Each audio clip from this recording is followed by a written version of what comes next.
A very warm good morning and Jai Hind to all my lovely students. How are you all? I hope you all are fine and enjoying your day. So students, how's your PTs?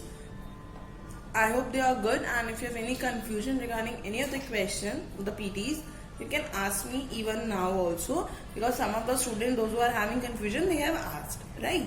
So let's start our today video class. That is of economics, and we have to start the topic where are most of the people employed. I know that this topic has already been covered in the Zoom class, but still most of the students have not attended that class, and maybe due to network issues you are not able to listen me properly. So I'm going to cover this topic in a summary form. Okay, so without wasting any of the time, let's start. But before starting our video lecture, let's begin with a short prayer. So I request you all to join your hands and close your eyes and repeat after me. Thank you, God, for everything. Thank you, God, for protecting us. Thank you, and keep blessing on us. Thank you, students. So let's begin our today's topic. That is, where are most of the people employed? Students, we are on lesson number 2, sectors of the Indian economy, and this is the 5th topic of this chapter. So students, what are the basic 3 sectors of the economy? Those are primary sector, secondary sector and tertiary sector, right?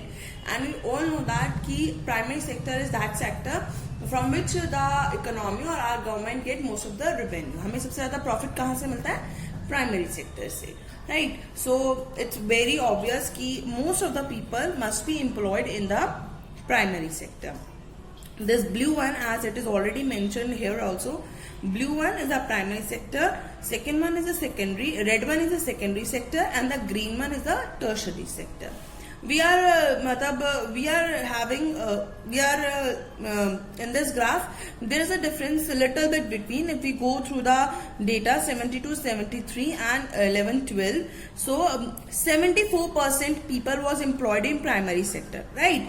But if we go the recent one, so there is a decrement in the primary sector employment, that is 74 to 49%, right?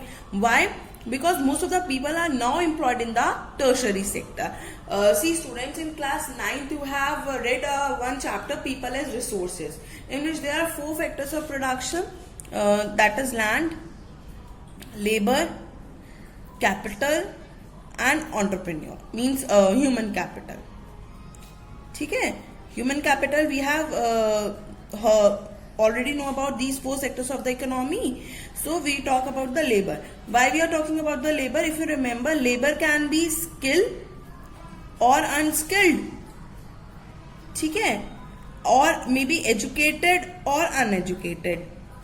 But it depends upon the nature of the work कि हमारा काम कैसा है, हमें skill चाहिए, unskilled चाहिए, educated चाहिए, uneducated चाहिए. So it depends upon कि हमारा काम का nature कैसा है. Why I am telling you about these things? क्योंकि यही चीज है. सपोज अब अगर आप लोगों ने ये भी पढ़ा हो, in 9th class we have done कि हम धीरे धीरे इम्प्रूवमेंट होने लगी थी, हमारे मॉडर्न फार्मिंग मेथड जाने लगे थे, तो उससे क्या हुआ कि जैसे उनको पैसे मिलने लगे, मतलब दे स्टार्टेड बोरोइंग मनी और they are getting loan from the bank at the nominal interest rate. तो सो मच, मतलब many of the farmers started taking loan and they are purchasing tractors or some kind of transportation, but the vehicles, so that they can have a secondary means of earning also. ठीक है, मतलब उन्होंने क्या करा कि loan के पैसों से उन्होंने व्हीकल्स लेने शुरू करे, और वो कुछ लोग उनके जैसे उनकी नीड थी, ट्रैक्टर्स लिए, बुलक कार्ट्स लिए, ऑटोज, बस whatever they are interested in purchasing. So उन्होंने ये सारी चीजें परचेज करी और they started their running their own secondary business. ठीक है, फार्मिंग के अलावा भी जो वो करने लगे. धीरे धीरे जैसे उनकी फैमिली ग्रो अप होने लगी, उनको एजुकेटेड भी, मतलब उनको एजुकेशन भी अच्छी मिलने लगी, हेल्थ भी अच्छी थी. एज द टाइम गोज, मतलब जैसे जैसे टाइम बढ़ा वैसे वैसे ये सारे चेंजेस हमारी इकोनॉमी में, फार्मिंग मेथड में आने लगे. सो धीरे धीरे करके लोग फार्मिंग से टर्शरी सेक्टर पे मतलब शिफ्ट हो गए, राइट? So हम ये कह सकते हैं that most of the percentage of the laborers are involved in the primary sector, but as compared to past, past में सबसे ज्यादा प्राइमरी में थे, but now most of the people are employed in the tertiary sector, right? So हमें क्या कह सकते हैं, shift in the share of the GDP is not same to the share in the employment. Why is it so? The reason is disguised unemployment. I hope disguised unemployment you remember. I have shown you that lighter वाला example मैंने आप लोगों को दिया था. If you remember, I hope you all remember that one example. Disguise unemployment वही होता है कि मतलब रिक्वायरमेंट यहाँ पे किसी भी काम को लेकर 3 लोगों की है, बट वहां पे ऑलरेडी 5 लोग एम्प्लॉयड है, ठीक है? सो वो रीजन यही था, जो ये वाला पॉइंट था वो इसलिए था because of the disguise unemployment. So यहाँ पे एक लक्ष्मी का एग्जाम्पल भी था, फाउंड मेनली इन एग्रीकल्चर। ये डिस्गाइज अनएम्प्लॉयमेंट जो है हमें कहाँ मिलती है? इन द एग्रीकल्चर सेक्टर, ठीक है? हमने एक लक्ष्मी का एग्जाम्पल भी लिया था यहाँ पे, if you remember. So when people are working, then required at one place. This is known as disguised unemployment. I hope you remember the example of Lakshmi. Okay, so I'll explain once again.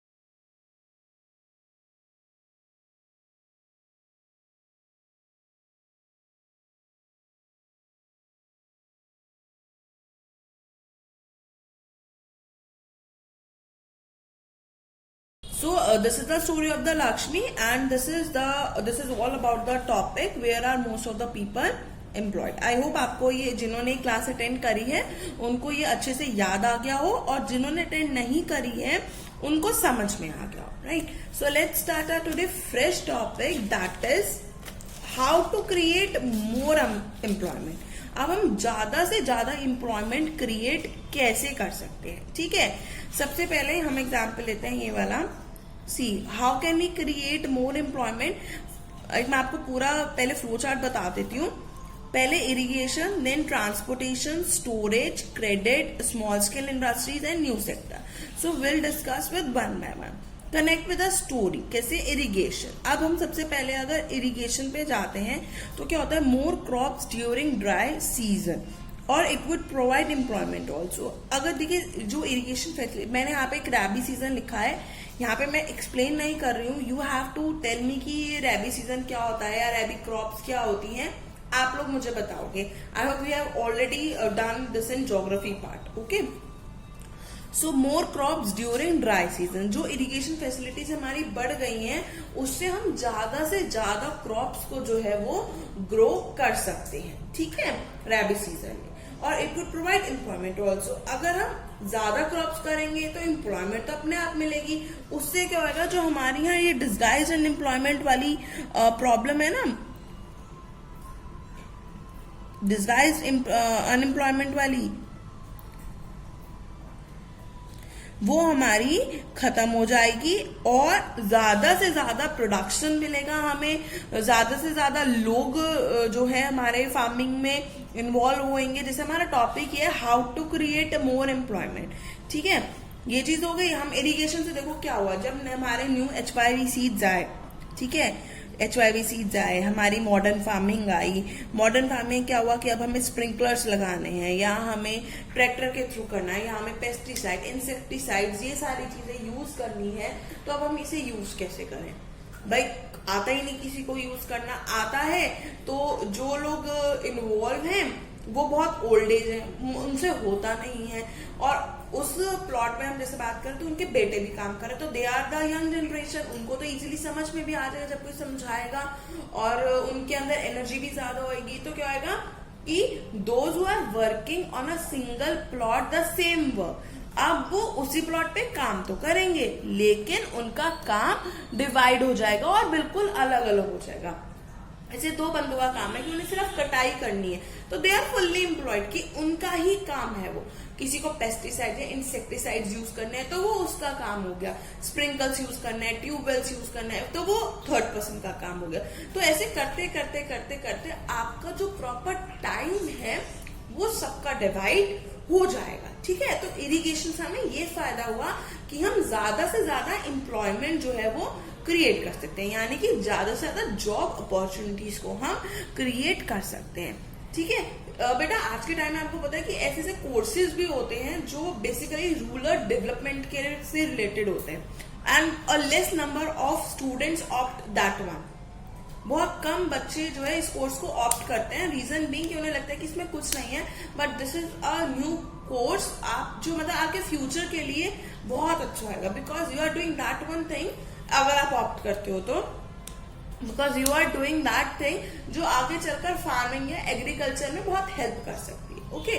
सो यही चीज है कि आज आप पढ़ोगे तो उन लोगों को बता सकते हो जो गांव में रहते हो, आप उन लोगों को समझा सकते हो एग्जैक्टली कि हमें करना क्या है, right. So next is transportation. Transportation क्या हो गया, sale of surplus, it's directly related to the irrigation. जब ज्यादा से ज्यादा हमारी क्रॉप्स ग्रो होंगी तो सेल भी तो सरप्लस में होगी। अब जब सेल होगी सरप्लस में तो वही वाली बात है, if you remember that sugarcane example, sugarcane अपने आप तो चल के आएगा नहीं, पैर तो है नहीं शुगर केन के।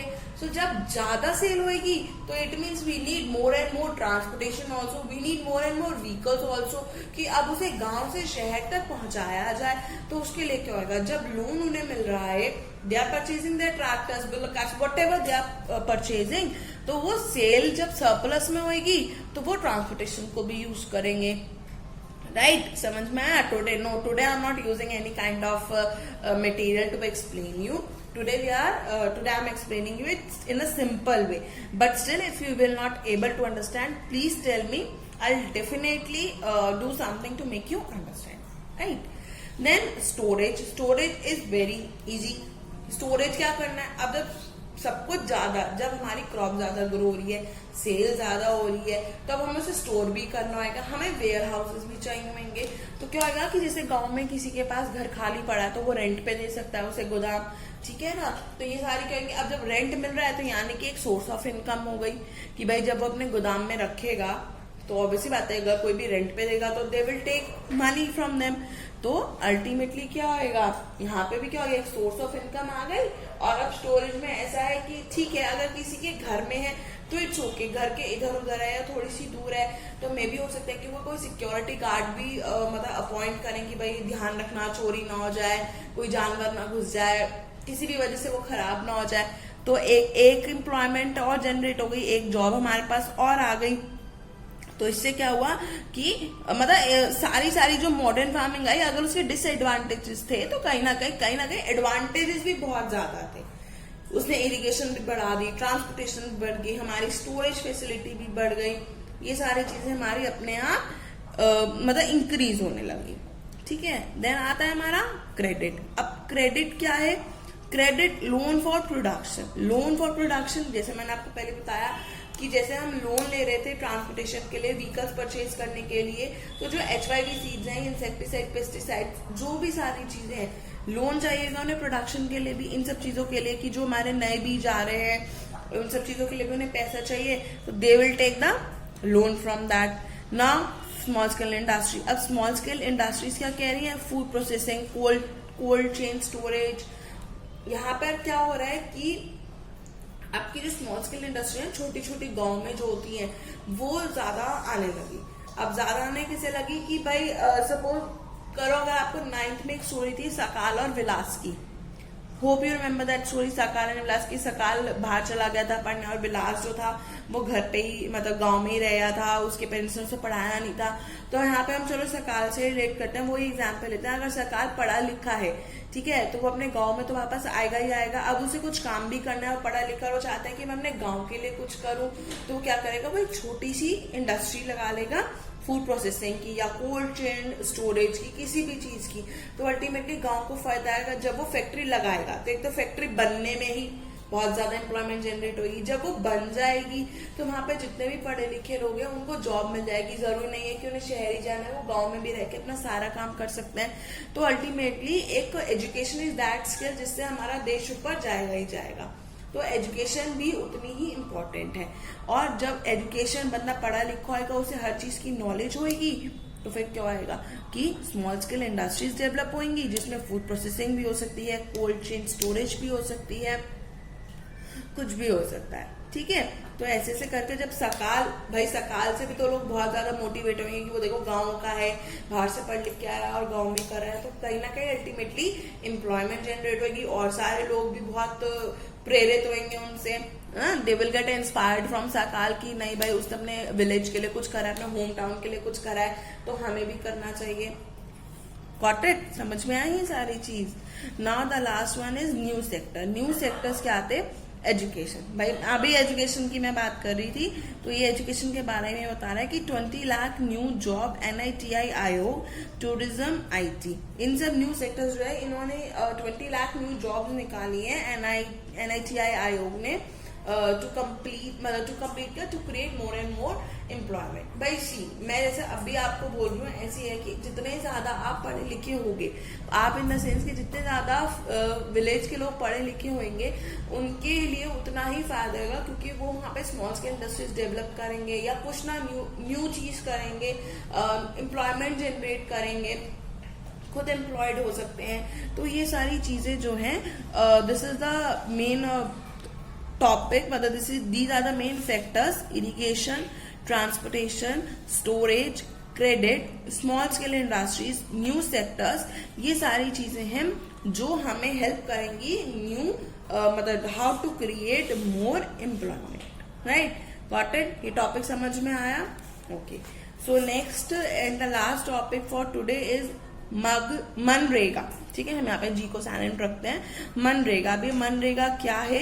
ये 2005 में आई थी मोस्ट ऑफ द बुक में, जो थोड़ी पुरानी है। हो सकता है कि ये सब उनकी बुक में हो। नरेगा क्या था? National rural development guarantee act. But ये जब ये रिवाइज हुआ तो ये 2005 में इसको MG का नाम दे दिया। MG हमने और इन्वॉल्व कर दिया, गवर्नमेंट ने, मतलब हमने नहीं, गवर्नमेंट ने, और इसे हमने बना दिया Mahatma Gandhi national rural employment guarantee act. अब ये क्या है?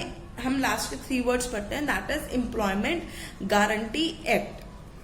यहाँ पर गवर्नमेंट जो है वो गारंटी लेती है कि आपको पैसा मिलेगा, पैसा इन द सेंस कि आपको जॉब मिलेगी ही मिलेगी। अब जॉब वही वाली बात है, skilled unskilled, depends upon the nature of the work कि हम कैसा काम कर रहे हैं। ठीक है, तो ये सारी चीजें डिपेंड करती हैं नेचर ऑफ द वर्क पे।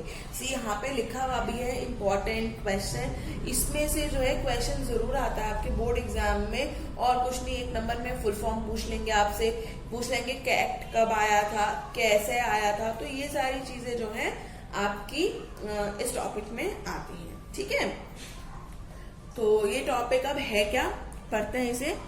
Implemented right to work 625 district. Implement right to work 625 district, ये क्या कहता है? ये हुआ था राइट टू वर्क, यानी कि सबको राइट है कि वो काम करें। और जब ये इम्प्लीमेंट हुआ था, ये 625 डिस्ट्रिक्ट में इम्प्लीमेंट हुआ था। ठीक है, 625 डिस्ट्रिक्ट थी जहां पे ये इम्प्लीमेंट हुआ था कि सबको जो है काम करने का हक है और वो अपना काम करे। Then guaranteed 100 days of employment और अनएम्प्लॉयमेंट अलाउंसेस। अभी कहता है guaranteed 100 days of employment. Guaranteed 100 days of employment का, अब आप कहोगे सिर्फ 100 डेज का एम्प्लॉयमेंट देते हैं तो कैसे? भाई देखो, 100 डेज में तो ये हो गया कि 4 Sundays are there in a month, तो आप साल के संडेज लगा सकते हो, कुछ फेस्टिवल्स की छुट्टियां हो गई, ये सारी चीजें हो गई। ठीक है, तो 100 डेज ऑफ एम्प्लॉयमेंट का मतलब ये नहीं है, ऐसे मतलब हॉलीडेज करके भी है। और नीचे का लिखा हुआ है अनएम्प्लॉयमेंट अलाउंसेस। अब ये अनएम्प्लॉयमेंट अलाउंसेस क्या है? अनएम्प्लॉयमेंट अलाउंसेस क्या होता है कि सपोज कोई वर्क नहीं है तो गवर्नमेंट उनको उस चीज के लिए पैसे भी देगी कि भाई चलो ठीक है, हमने वादा करा था लेकिन कोई काम नहीं हो रहा, तो government will give you the money regarding that. अब गवर्नमेंट काम कैसे देगी? ऐसा नहीं है कि सबको भाई किसी को भी स्कूल में काम दे दिया, जी बैठ जाओ तुम पढ़ा लो या कुछ भी। अब जैसे रोड बन रही है, ठीक है, रोड बन रही है या कोई गवर्नमेंट फैक्ट्री बन रही है या हाईवेज बन रहे हैं, वहां पे भी तो लेबर की जरूरत है। अब वही वाली बात है, फिर डिपेंड आ जाएगा नेचर ऑफ द वर्क कि वहां पे स्किल्ड चाहिए, अनस्किल्ड चाहिए, एजुकेटेड चाहिए, अनएजुकेटेड चाहिए। सिर्फ अगर आपको कट्टे ही उठा के कहीं डालने हैं, जैसे रेत वेत के होते हैं, आपको सिर्फ वही उठा के डालने हैं, तो उसके लिए तो हमें कैसे भी लेबर चलेगी। तो हम यहाँ पे भी एम्प्लॉयमेंट प्रोवाइड कर सकते हैं। कहीं हाईवे बन रहा है तो सेम थिंग हो गई। जैसा आप खुद देख सकते हो, मोदी नगर में मेट्रो रेल का काम स्टार्ट हो गया है। आई होप जिस थोड़े बहुत लोग जो बाहर निकले हो, they must be aware about that कि मोदी नगर में भी सारा काम चल रहा है। और कुछ नहीं तो आप आपके घर के बाहर भी पाइपलाइंस के लिए खुदाई वगैरह होती है ना, तो उसके लिए भी मतलब they need some people for that. वो भी एग्जाम्पल छोड़ो, बिफोर कोरोना बहुत सारे ऑलमोस्ट मोदी नगर में ऑलमोस्ट 95% जगहों पे गैस पाइपलाइन आ चुकी है। तो जब गैस पाइपलाइन लग रही थी, देन दे नीड लेबर, तो क्या करा उन्होंने, ऐसे एम्प्लॉयमेंट प्रोवाइड करी। तो इन द सेम मैनर जब ऐसे एम्प्लॉयमेंट प्रोवाइड करी, अब now they are having no work, तो government is giving them the allowances, okay, and work which would improve the production from land are given preferences, जिससे improve हो। ये वाली बात जो मैं आपको ऊपर बताई थी, ये वही एग्जाम्पल है जो प्रोडक्शन फ्रॉम लैंड को इम्प्रूव करे, that would be given more preferences। जैसे गवर्नमेंट के बेसिकली जो काम हो गए, कोई स्कूल बन रहा है, कोई ऑफिस बन रहा है, कोई फैक्ट्री बन रही है, तो जो भी जो गवर्नमेंट से रिलेटेड होगी, then they definitely going to help you. Okay, so this is about the Manrega and how to create more employment. I hope you all are able to understand the topic very carefully. But still, if you have any confusion regarding anything, you can contact me for the same. Okay, tomorrow we will in the Zoom class, as Tuesday is there, so you are having your Zoom class. We'll start a new topic, that is the division of sectors as organized and unorganized. Okay, so basically organized sector and unorganized sector. So today's topic, how to create more employment, and the revision of that topic, where are most of the people employed, we have done. Hope you are able to understand these two topics properly, and still you have any problem, do contact me. Till then, stay home, stay safe, stay connected, keep learning, and take care of yourself. Bye bye.